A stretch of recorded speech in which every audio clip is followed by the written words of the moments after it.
ఎల్మినేడు భూబాధితుల సంఘం అధ్యక్షుడిని. మా గ్రామం ఎల్మినేడులో 671 ఎకరా 29 గుంటల భూమి టీఎస్ఐఎస్సి ద్వారా సేకరణ కార్యక్రమం చేస్తుంది. ఇది 2013 భూసేకరణ చట్టం ప్రకారం భూమి తీసుకుంటాము అని చెప్పి సేకరణ చేస్తామని చెప్పి గత ప్రభుత్వం నిర్ణయం తీసుకుంది. దాంట్లో చాలామంది రైతులకు నష్టపరిహారం సరిగ్గా ఇయ్యలేదు. 2013 భూసేకరణ చట్టాన్ని పూర్తి స్థాయిలో అమలు చేయడం లేదు.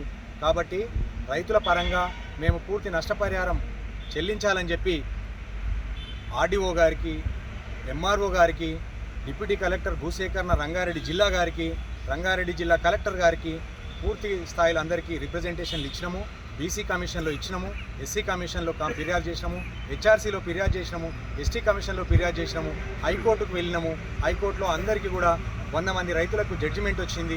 ఆర్డర్ పాస్ చేయకపోతే కంటెంట్ ఆఫ్ కోర్టు కింద రంగారెడ్డి జిల్లా భూసేకరణ అధికారుల మీద కేసులు కూడా దాఖలు చేసినాం.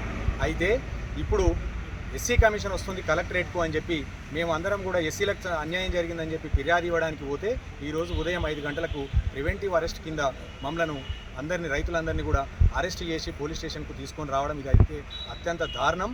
మాకు నష్టపరిహారం ఇచ్చి మాకు R&R ప్యాకేజీని అమలు చేయమని చెప్తే ఈ బూచలు లెక్క పెట్టి పోలీస్ స్టేషన్లకు తీసుకొని వస్తే ఈ కేసులకు, ఈ ఉడత ఊపులకు, ఈ బెదిరింపులకు ఎల్మినేడు రైతాంగం భయపడదు. పూర్తి స్థాయిలో నష్టపరిహారం ఇచ్చే వరకు వెనక్కు తగ్గేది లేదని చెప్పి ఎల్మినేడు భూ నిర్వాసితుల తరపున తెలియజేస్తున్నాను.